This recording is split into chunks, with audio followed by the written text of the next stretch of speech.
Next, the business update, brought to you by the First Southwest Bank and the La Plata County Economic Alliance.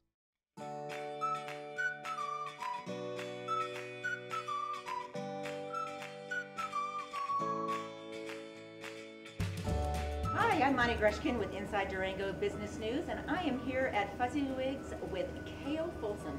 Welcome, Kayo. It's great to be here in this fabulous store. Yeah, good morning, and thanks for being here. Absolutely. So let's just start off. Tell us a little bit about Fuzziwig's and how we got started. Okay, well, Fuzziwig's started in 1995, and it actually was originally a division of Rocky Mountain Chocolate Factory. We were looking for something new and exciting to bring to our franchisees at the time, and I was with Rocky Mountain for almost 20 years, and so had a lot of great experience there.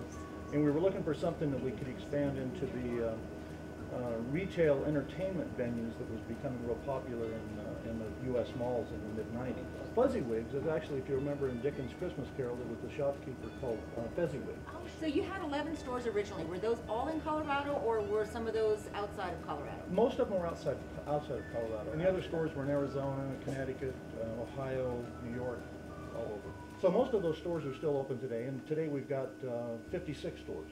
And how many states are you represented in today? 20. 20. 20 okay. states, and we just signed a master franchise agreement for the United Arab Emirates. Oh, really? We Interesting. should be opening our first store in Dubai in the spring. So how does the franchise work in terms of the business model, and what makes it successful for you guys?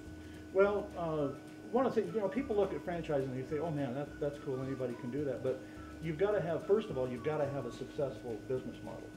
And so that's what we had. We've got stores that are successful, generate a good profit, and then you work out all of your systems and your process and your procedures, and you document all of that. Because the person coming in the door who wants to start a business or buy a franchise, they've looked at starting a business usually, and it's way too complex for them. Okay. They just don't get it, from business licenses to how do you design the store, where do you get the products, and they start looking through all of that, and it's just overwhelming to 99% of the people. Right. So those folks end up being franchise buyers. Okay. So we offer them not just a successful business model that you can look at, but also all the back end stuff, the accounting, how to finance the business, how to get the general contractor, ongoing support in buying candy, all of those kinds of things. The uniqueness of the store is the combination of everything you see here, from the piping that gives the feel of you're in a factory, to the turning wheels, to the candy hopper, to all of these things.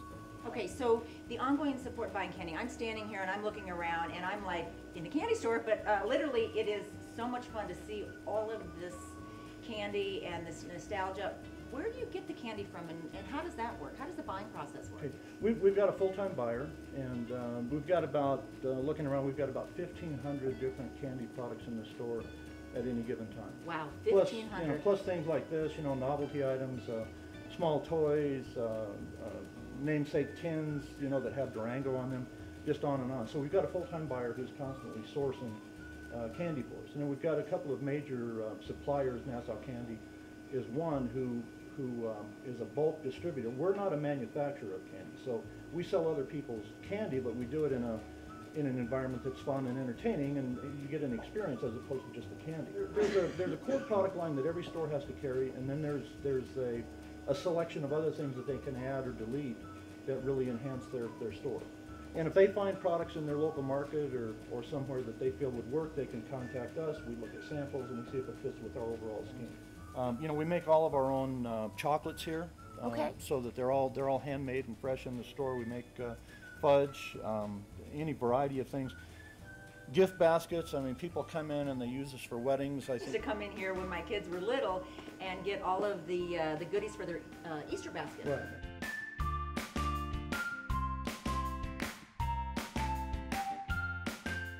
If you want to be a franchise owner of a Fuzziwig's location, what do you have to do? Right. Well, first thing, most people, the way they find us is through the web. We've got a great website, fuzziwigs.com. Okay. And most people will go there. They've been thinking about starting some kind of a business, but they're just not sure what. A lot of people land on candy because they've been in our stores. Okay, so they'll search us out from that. And then, so they go through our website. There's a pretty stringent qualification process because we've got to make sure people have the financial resources to be able to do it. Okay. And so that's the first part of the qualification process. But once we're done with that, the most important thing is our chemistry. Because we're a small, privately owned company, we have no intentions of ever going public. We're not going to sell the company. So we're not trying to just put a lot of stores out there. So we really like the chemistry. You know, if we can get along, and somebody that you would go out to dinner with and you know, go to the lake on the weekend with, you know, not that we're doing that all the time, but you really want that kind of a feel in our business where people are really well connected. And so the person who signs up today, I'm going to be talking to them 10 years. Thank you so much, Kayo, for sharing this amazing experience with us. Come down to Fuzziwig's, make your candy, play with your toys, and have an awesome experience. I'm Moni Grushkin with Inside Durango News. Thank you for joining us. The business update has been brought to you by First Southwest Bank and the La Plata County Economic Alliance.